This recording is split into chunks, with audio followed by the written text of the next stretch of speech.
Hey, what's up, everybody? This is Michael Morotta of Publicist, and a few days from now, and probably already out by the time you're hearing this, a band called Bird Language will be releasing their debut album, 625 Days.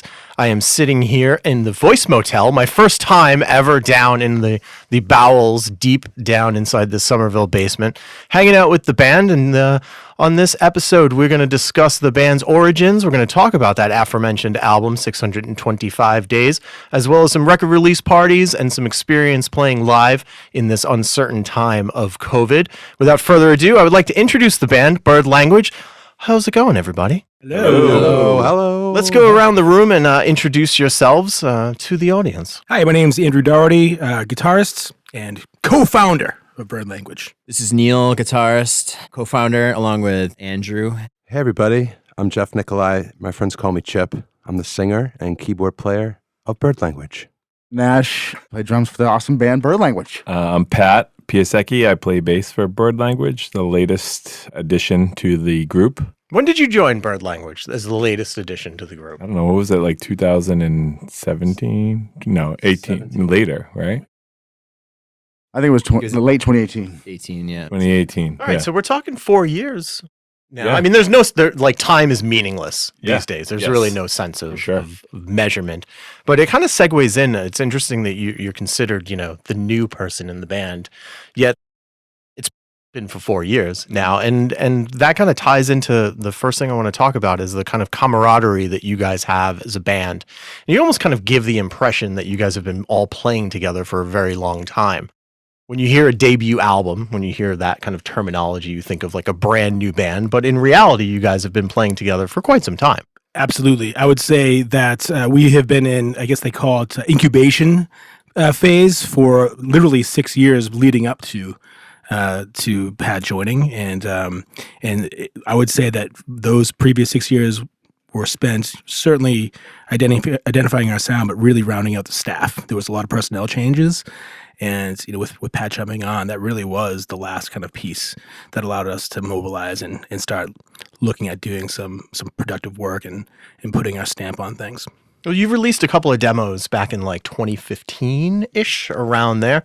Why the gap? You're saying kind of a rotating cast of characters, but was there kind of an intended purpose of waiting until everything kind of crystallized and you had the right pieces, or was it just a matter of timing, a matter of fate? I mean, I think it ended up working out that way, but for the best. I mean, we, as Andrew said, we went through a few different people, and it didn't really feel like we were, I mean, lack of a better word, good enough to do it. It wouldn't have been 5 years ago or something, because we would have been we have confidence in all the players, and is this guy even going to be in the band in a few months? So it kind of was a perfect time to have extra, get the members that we wanted, and then get tighter. I don't think we were ever really tight, tight. I mean, for what it's worth, but ultimately it just kind of made sense, because now we're just a little bit better, and we have songs that we're confident in. I don't think we would have wanted to invest anything in stuff we'd done before, maybe now. From a writing standpoint as well, Chip, when we brought Chip in as a vocalist, he was literally a vocalist. But it wasn't until he brought the keyboard in that all of a sudden there was an identity there. Did he physically bring it in? Did he have it over his shoulder and was We needed to get approval for Neil. Neil was hesitant to have a keyboard in the band, and so there was some salesmanship on the rest of us to give Chip his green card in that regards. But that was key to our identity kind of coming together later on. I forget that, we didn't actually have you on the keys for a while, a long time. And was it when Pat joins? Is that pretty much the timing when? No, it was when I made a baby. Yeah, you had a little paternity leave there, and then. Oh, that's right. And that's the other thing with the timeline too, is we kind of reconfigured in after. Una was born, then we all came back together with Pat. And that baby was a keyboard. It just happened to that was the keyboard that you brought in. Yeah, I made it with my body. As the two co-founders, I mean, what was the initial vision? What was kind of the goal for the band once, it was established? There was no vision. It was primarily an audio kind of, it was a emotive audio output scenario where there was a blizzard. I think it was Nash. You remember this? What year was it? 2013, 14. I think it was 2014. 2014. Snowpocalypse, and I was stuck in an apartment. I had an iPad, GarageBand, I had an amp, I had a guitar plugged in. I wasn't going anywhere, and it was really kind of like, I would say, maybe one of the darker times. Fairly uncertain in terms of what I was doing with my life, this, that, and the other thing. So what do? You start laying down tracks, and it was very ethereal. It was not meant to be even a tune. It was more of just like lay it down. And some of these jams were 6-7 minutes long, but it got to the point where I had enough to show Neil, and kind of just bounce the ideas off of him. Knowing that he had played in the Living Sea, and that band kind of had that similar kind of ethereal approach to songwriting, and also kind of maybe not dismissing structure, but going with vibe more than structure. I kind of like that about that band, and so it kind of stuck.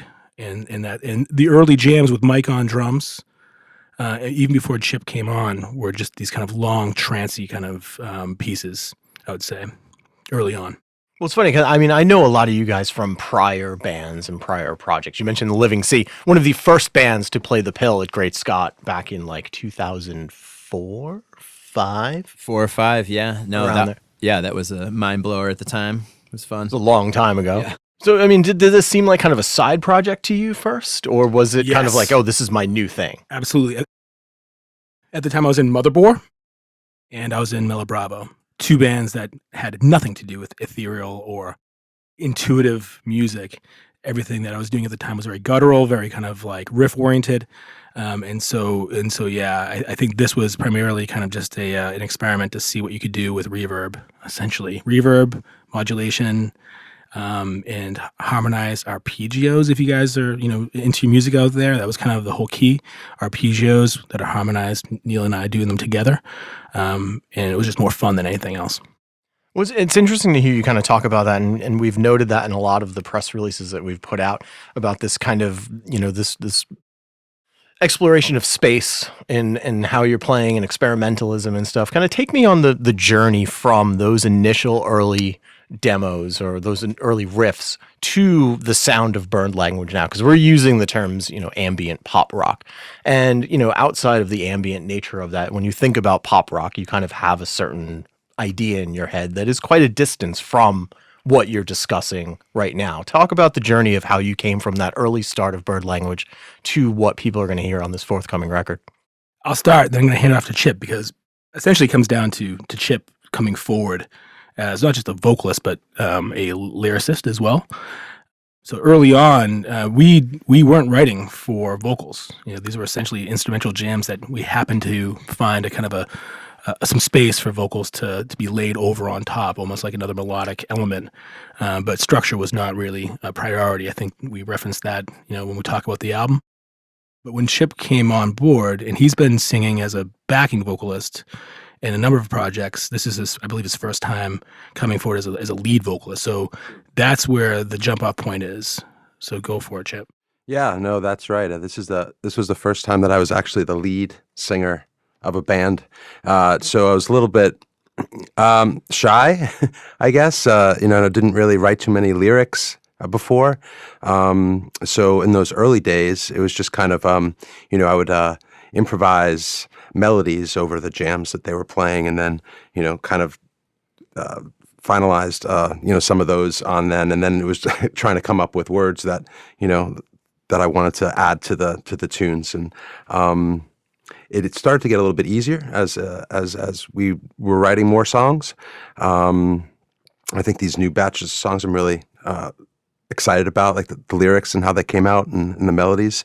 But it was, I think that once I brought the keys in and I started getting a little bit more comfortable with what I was writing, melodically and stuff, that's when I started to be more confident in, what I was playing and singing. Was there like a eureka moment? Was there just like one time that sticks in your head of you're like, all right, I figured this out, or like this sounds the way it should be? You know what? I think it was really when we were making the record, and I came down here to the Voice Motel, and Mike and I were really preparing for when I was going into the studio, because I was going to be isolated, because it was during COVID and the other guys weren't allowed to be there. So we were really prepared on what I was going to sing and what, the different parts and different backup vocals and different melodies and stuff that we're playing around with. So I was really excited when we really put the time in for that. And I think it shows on the record. So, but that was like, wow, yeah, no, I'm really confident in what I'm doing right now, and I'm psyched about it. It was like a combination of structure and performance, like executing them. Because in the studio, in the rehearsal space, even leading up to that, I think we all kind of had, I wouldn't say concerns going into the studio, but we weren't sure what was going to come out, when it was all done. So when we finally got the master, that was really, it took a while for us to get there in our minds.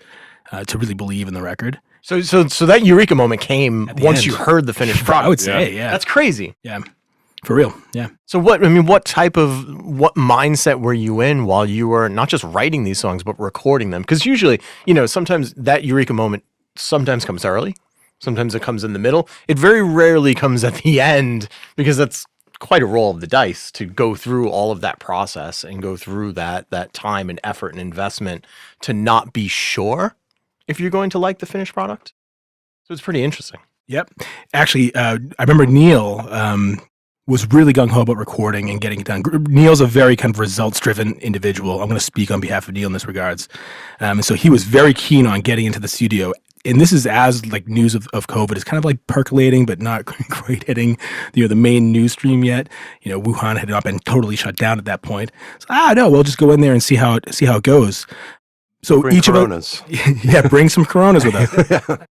So we all kind of went in there with this kind of like openness to it, but coming from a place where we didn't have a track record at that point of success in any real regards. We just had ourselves, the people in the room, our relationships that were still kind of developing at that time, and the chemistry still developing. And because of the nature of how we recorded this, essentially a isolated individual performance for 9 to 10 hours per day. Next man up. It was completely amorphous until we had all the tracking done. Which took 2 years. Yeah, basically. literally. It speaks to the Delayed. length of time that went into it. So put yourself in that situation. You don't know what your product is when you go in. You're kind of doing it out of a gut. You're following Neil's kind of like, kind of his passion and his confidence in the product, but you might not be there. And then you're in the studio without your bandmates to rally you on when you're performing. And also in the case of Ethan Dussault, who's an amazing engineer, and he's very respected and has been doing this work for years. He's a relatively kind of, he's a fairly introverted guy, so he's he's a passive aspect to the recording process. And his brilliance doesn't really come until after the mix is done, right? I think we asked for like 3 or 4 different mixes leading up to the final mix just because we weren't sure what we had. So if you think about that process, you're waiting through the dark until it all comes together. And then, wow, like when we listened to the first master, it was like we were listening to a different band completely. Wow. Yeah. We're like being introduced to bird language at that point. Like going into this, like the songs were, we knew the songs were great, like we knew we had a good like kind of product, but if we had finished this in the 4 days that we had like set aside, it's a different album, like just like COVID was like a 6th band member, I think it kind of would have stunk, honestly. Yeah, I think it would have just been like a speed bump. I think because we spent so much time on it, like it really like nurtured it, and not to like railroad you, Pat, but I was gonna say before, like practice, you can't hear the vocals, so it's like our first time really hearing everything he was singing, and then the harmonies he had in mind and all that stuff. So it's like that's what made the album good. Really, was like how good a job Chip did. We just didn't know, but we didn't know what we had until. Oh, so that's what he's doing. Right. It kind of gave us the permission to be like, all right, screw it. Let's just go in and do Have fun. extra days of recording if we're going to be solo, and like let's invent some stuff. Not me. I just laid down some bass tracks, but Yeah. There was one day where I think I did 3 days of guitar solos, which is completely unnecessary to anybody out there. Like any band I've ever been in, like you get a half a day, and sit your butt down. Do it and get out. Yeah, the vocalist will spend 3+ days. Yeah. You are not spending, but because we had that flexibility, we did. And actually, on one of the tunes on the record, actually at the end of Clearhead, there's like 6 guitars going on, and it wasn't. And this is where Ethan was really wonderful. He left everything in there, like all the stuff that I had imagined we would cut out. He put it all back in. And so if you listen as an audiophile, listen to this record, usually towards the end of these tracks, there's going to be some extra kind of little Easter eggs in there for those folks. You'll hear numerous guitars. You'll hear feedback. You'll hear harmonized feedback. So there's some fun stuff in there that's kind of value added for the listener. Did you kind of have an idea of the type of sound that you were wanting to kind of create, kind of going into it? Because a lot of times, with songwriters, you kind of come up with that idea in your head of what you want to sound like right from the beginning. But this sounds like it was a much more organic process. I think everyone had a different idea, literally. I do. As Chip was saying, we were working together, so I knew what the vocals were going to be like, you know what I mean? So I did this, there's like tambourine tracks and some other things going on in the background that like it made me add because of what he did, you know what I mean? So that's what grew as far as the recording process, but I got to luckily track the basics just before the shutdown. So that was what we got done, was we redid the drums. Yeah. So I got the experience of kind of like the all band thing. It was kind of that cool. was fun. The next day it was like, oh, now you have a half day because we're gonna finish what we kind of need to do. So like I wish I had like a little bit longer, but like I think the drums came out pretty well. I was kind of just going with the live sound. That was the original idea, and then I think the live sound kind of went away as we were putting the piecemeal. You know what I mean? So I just kind of flushed that down the toilet and waited, kind of thing. What we heard when we got the initial mix ended up being so different. It's like we kind of, I'm sure we asked for things and he probably implemented it, and then we're like, I don't know what I want, but that's not it kind of thing, So there's probably things that we asked for that like ultimately, he did it, but it wasn't really what we, meant. I think there's probably a couple instances of that. So we kept asking him to change the mix around, but ultimately like, one is sort of the warmth to come through on all the songs. So to have that, like, I guess I keep hearing that like golden term, but it makes sense. Like it kind of, that spells out like the kind of vibe. So like shimmering force. Yeah. Like that was like, and that was sort of like the original idea, like you referenced the Real Estate album when you were thinking about guitars and kind of the ethos to the recording, and going back and listening to it. And we've actually had people compare or say, hey man, you guys definitely, Sean Pelkey from Us Lights, like literally said, you guys were listening to a shit ton of Real Estate, weren't you? At least 2 of us in the band for sure. Apoplectic definitely has that kind of vibe, but yeah, I mean, ultimately, yeah, it came out better than I expected, really, especially based on those initial mixes we got that were kind of like dark and sparse. Like I think that's more like what we would have ended up with had we not taken the extra time. So, speaking of time, the album is called 625 Days because of the amount of time that it took to create. From the day we walked in to the day we had the master in our hand, 625 days. Why did it take so long? There's this little thing out there called the coronavirus. No, literally, that's what it was. But from a process standpoint, and Neil referenced this earlier, we went in with the expectation to spend 4 to 7 days cutting an album based on our live, approach, and that was shot to pieces by day 3.5 because of the shutdown. And we weren't feeling all that great about the the scratch, the takes that we had, that even the tones that we had gotten. To be honest with you, those few days were pretty stressful. I have a family at home. Pat has a daughter at home. Everyone has their family they're worried about, and so you're kind of thinking about that in the back of your mind while you're trying to lay down these kind of like tracks. And so you imagine that those initial tracks didn't have that heart and soul in there. You're doing it. It's there, but so much about recording is vibe and kind of feel, right? So we didn't really have that, at least for the guitars, I would say, and maybe the bass on those early takes. So coming back into the studio, Neil had some really kind of, I wouldn't say lofty, but just some pretty specific preferences in terms of how the dynamics between the drums, the guitars, and the vocals primarily sat in the mix, and it took, I would say, 3 or 4 different attempts to kind of get there. And in the meantime, new amps were purchased, new guitars were purchased. We sent people back in to redo all of their takes, and then that led me to be like, fuck this, I'm gonna just do solos all day long. Why not?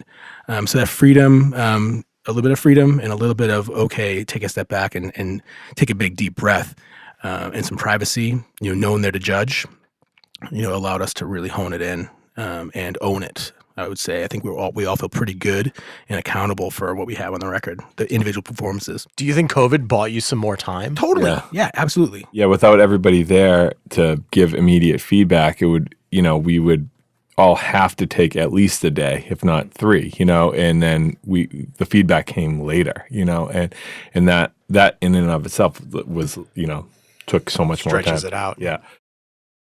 Yeah, it was challenging. It wasn't as fun, I would say, because I think part of my joy for recording is having the camaraderie in the gang studio. in there, like talking shit and heckling each other, and depending on the type of music you're producing is actually better for it. But in this case, that wasn't there. But it's also a very different band, a lot more ethereal, a lot more intuitive, and a bit more introspective with the way Chip sings as well. He had to kind of conjure, his performance, and he had the freedom to do that. And in the case of Ethan, he wasn't a producer. He did not direct us in any way in terms of what we should and shouldn't do. He literally took what we gave him, and laid the tracks down. So that's why I'm saying we feel pretty proud of it, because it's all completely self-directed, the individual performances. So what are some of the emotions that are kind of going through all of your heads right now as we're recording this 2 days before the album is out. So, I mean, you're talking about such a milestone release for all of you guys, both as a collective unit, as a band, but also for individuals. I mean, it's an interesting band, because I always believe too, like, you don't really understand a band until you see them live. And when I was able to see your show at the Rockwell, I saw Bird Language in a different light by the way that you guys were playing together as a cohesive unit. So it's just interesting to hear you guys talk about the recording process and the distance between each member in the recordings, and yet there is this cohesion when you're playing live. How does it feel now to be kind of, on the precipice of releasing this album and finally getting it out to the world? We've heard 3 singles, but now we get to hear the whole thing. And it seems like it's an album that is, it's a weird term, but it's almost like an album's album. Yeah, I mean, albums aren't exactly, It's an album in 2022. Anymore. Yeah, right. exactly. You're releasing an album in the maybe the worst time in the history of recorded music to release an album. Yeah. Well, It must feel amazing. it feels amazing. Great. It feels amazing. I mean, Nash is the biggest music lover I think I've ever met. And in terms of playing music, he's probably the most passionate, person in that regards as well. So I'm going to defer to Mike on this, but I imagine you'd say you're pretty fucking happy. I'm ecstatic. It's been a long time of just being in a room with these guys, and like we got that whole experience that you got to see it live is we don't have to really speak to each other. Like Andy and I can just nod at each other, Pat and I can just nod at each other, while we're playing. You know what I mean? We've gotten to that point, which is awesome. That's a great, like, the unspoken, unity there.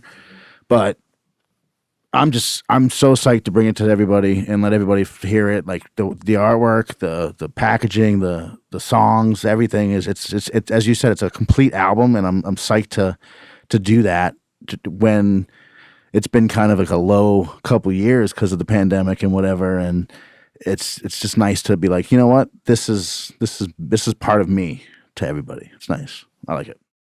Yeah, it's exciting. Yeah, it does feel good to have some stuff on the books and, feel like we're doing it again. And we're actually, this is by far the most productive we've ever been. Like not even It close. got us going more. You know what I mean? Really, we really want to did. record more. So that's a nice side effect.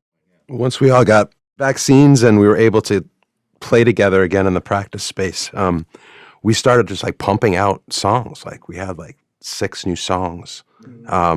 That's really exciting, and we want to get. I think have something booked this for fall. We'll be back in in the the fall. studio. Yeah, to make to record more. So I think that making the album was separate, but then as soon as we got back together, like it just like clicked, and we were like really productive with new songs, and it's like exciting to. Yeah, the chemistry's there. There's no question about who we are now. And the other cool thing is, and this partially probably is rooted in the fact that we didn't have much of a brand, in 2015 and 16. We had tunes, we had ideas, but now we have an identity. But the cool thing about our identity is it's essentially fairly open. I think for folks who will see us live, having listened to the record, they'll be surprised how loud we are. It's essentially guitar rock, but it's loud and it's clean. It's not obtrusive. And so as long as those things fall into is any music we create going forward that falls into that category, which is a really wide category, like that's essentially AM gold you're talking about. Is it inobtrusive, kind of pleasant sounding rock and roll? Great. Well, we're good at that, So some of the new tracks that we're writing, are in line with that, but yet different, very, very different. Well, I love that, like that old adage. It may have come up between us. It's like you have your whole life to write your first record, and then you have like a year to write your second. So you guys are already kind of looking ahead to the next album, and we're kind of just speaking it, but it sounds like you're thinking ahead to album number 2. Is the album format important to a band like Bird Language? This might not be an album. This is going to be, I think, more direct. We wanted to. Because you said you have what, 6 new songs? All right. I think EP. Creeping into LP territory. Creeping into LP, but these are shorter tracks. We don't have a long burner of the 5 or 6 songs we have. We have an outro that essentially takes people, on a DMT trip into the multiverse. But We play that for a question about whether that will make it onto the record. But I got a lot of good feedback on that song at Porch Fest, by the way. Outstanding. But I think we're looking for immediacy, right? So the album, part of the reason the album kind of model doesn't work is that folks want to have it. They want to have something tangible, digestible.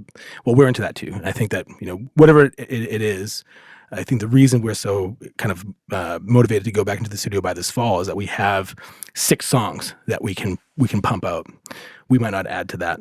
We might take away from that actually. But at the end of the day, it's going to be, let's get some music into people's hands like quickly. Let's keep the engine going. I'm glad that you said get it into people's hands, because there's physical product involved with this album.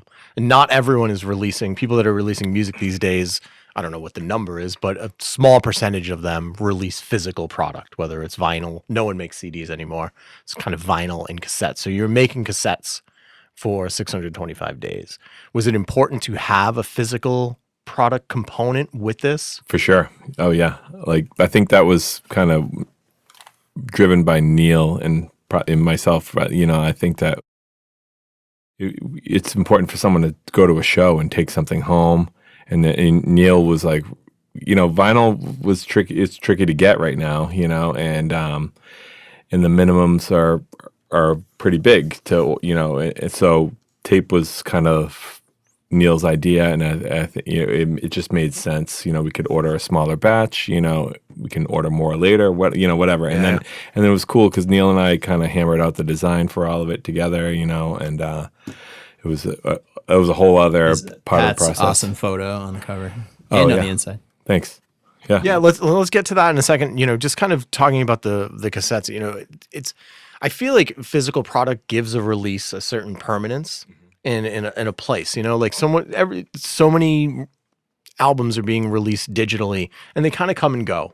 And like I think I have maybe 24 cassettes at home, but I don't have a cassette player. Like I have nothing to play them on, but I still have them. I think Neil has 3 in his house. He could probably lend one to you. I need one. I gave Pat one. I need that in a pencil so I can like wind it back You're up. right. I do have 3. They sell a very nice at Best Buy, a very nice boombox that has all the up-to-date stuff, but also a cassette player.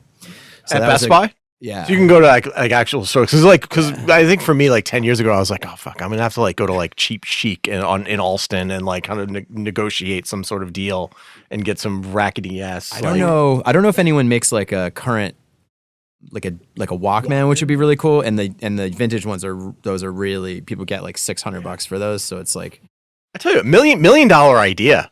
Like create a tape deck, like reinvent it somehow, or plug it into your phone, or because your options are to buy what Neil just described, or buy like a 1982 like Cutlass Supreme just to have access to the tape player. But what's weird is like, I'm thinking of like the cassettes that I have at home. Like I have an Earthquake Party cassette, and I feel like I own that record. You know, like I own that album, whereas it's different for me. Even though I don't listen to it, I have no capabilities of listening to it. I own that record as opposed to the sea of everything else that I'm streaming. You know, so it's interesting. You know, we talk about this kind of throwback sound. You quoted a shimmering force. Was that one of the headlines? That was one of the reviews. Yeah, It was like first three magazine, right? I think shimmering force. Shimmering force. A shimmering force. But it's cool because I mean you guys have a little bit of a throwback sound, you know, like there's been references to the 70s, that kind of groove, that kind of approach in songwriting, you know, stuff that, you know, shit, man. When I DJ the record release party, like I think I'm just gonna play yacht rock. Yeah. We put the Pill, my old dance party, on the flyer. I'm not playing any like Pill music. We might have to tell people. We might have to be like, there's not going to be any of that, so they don't ask for refunds. But you know, it kind of ties in, you know, having, you know, this notion of taking a cassette and like popping it in the deck is such an old school vibe, and it really ties in with the sound that you guys have. And according to Neil, who's an audiophile, it sounds really good on the tape. That's the word on the street. Yeah. And also, I would say if someone actually listens to your record on tape and does so with regularity, that's some street cred you just got right there. Yeah. You got to flip it over at a certain point too, you know, like you have to physically remove it. Respect. And we were talking about the photography. Let's talk a little bit about the album artwork. Well, actually, first let's talk about the singles, because you guys have released 3 singles so far: Apoplectic, Clearhead, and First Date. Actually, flip those two: First Date and Clearhead, and they've all had a kind of similar aesthetic in the single artwork. How did that kind of look come together? So we were in like desperate need of new promo photography. So we just kind of, I have a studio called Parachute Studios in South Boston. I always have these ideas, you know, for when I'm I really enjoy shooting, like photographing musicians and artists and people who make things, you know, and I kind of had this idea tucked away where I wanted like these like glowy images where I wanted to get it in one exposure for each one. Like some photographers would take the portrait and then put the background in digitally later. But I wanted to use this light that I had, and it requires like one person to take the photo, one person to be in the photo, one person to work the light in the background. It was like a light wand or like a lightsaber. Yeah, almost. Yeah. And so I had my studio mate Heather McGrath, who was an amazing photographer. She came by for part of it and helped when I had to be in the photos, you know. But it was just a total group effort. And there was a test shot that I had done. And with the light wand, it was like this wavy piece of light. And I was like, oh, this would be cool to drop the logo on later. And my friend Sam Patino, he drew this awesome bird language logo, and he designed the typography for for the album. So we were just dropping that on things. And then I was like going through all the photos, just cutting, like literally just cropping into backgrounds. Like one of the backgrounds, I think it was for Clearhead, was a photo of Andrew that I just like super zoomed in on that, you know. So I was just kind of taking it from the actual photos. And I kind of think that in juxtaposition with the album art, there's these glowing photos of us, these shimmering photos of us, if you will, Shimmering force, and then this kind of a little bit dark photo on the cover of the album.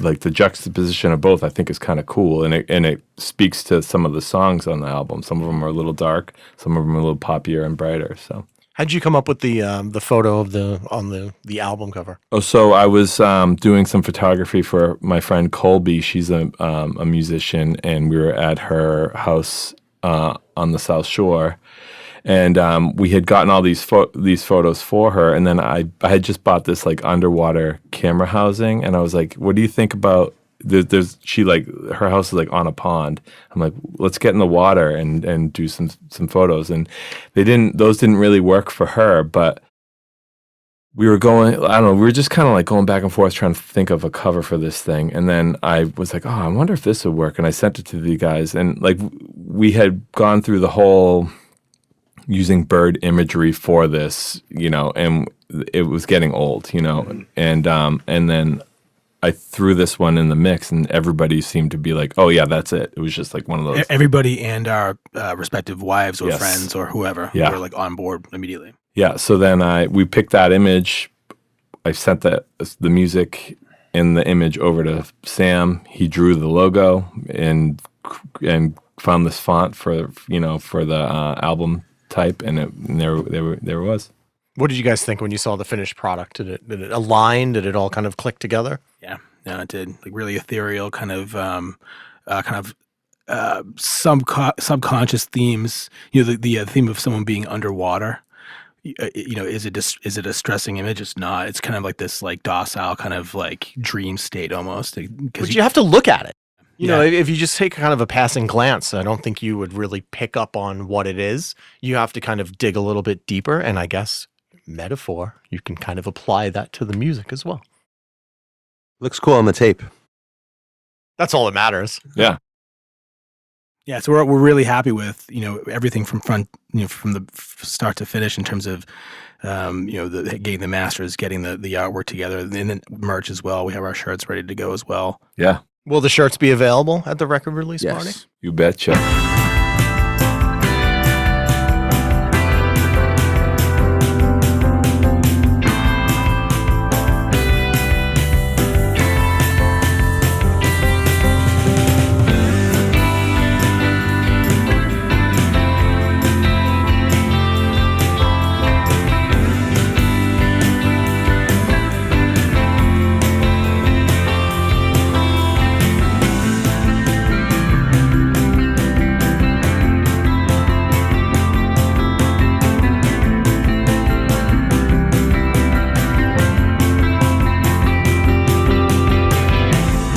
If you go out with me, you know I'd like some fun, and I guarantee we'll be nice. The conversation got so boring, turns out to be you're not a member of my plan tonight.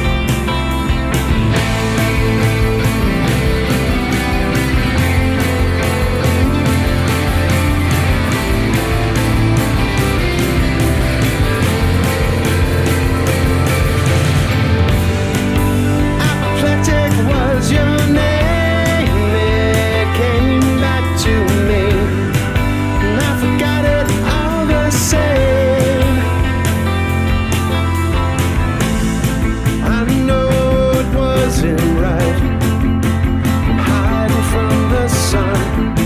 I thought you just might, you know I tried to always love you.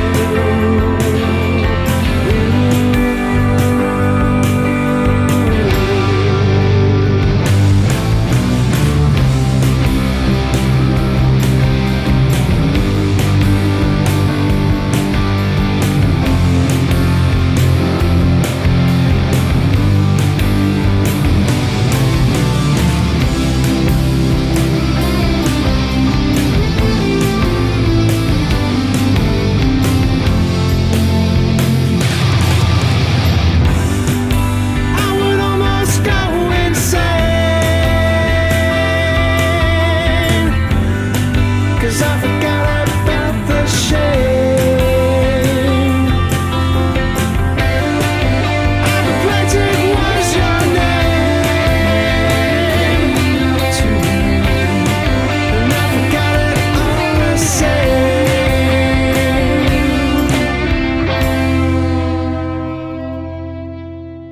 Voice is recorded at Voice Motel, voicemotel.com, your complete podcast recording experience, located in Union Square, Somerville, Massachusetts.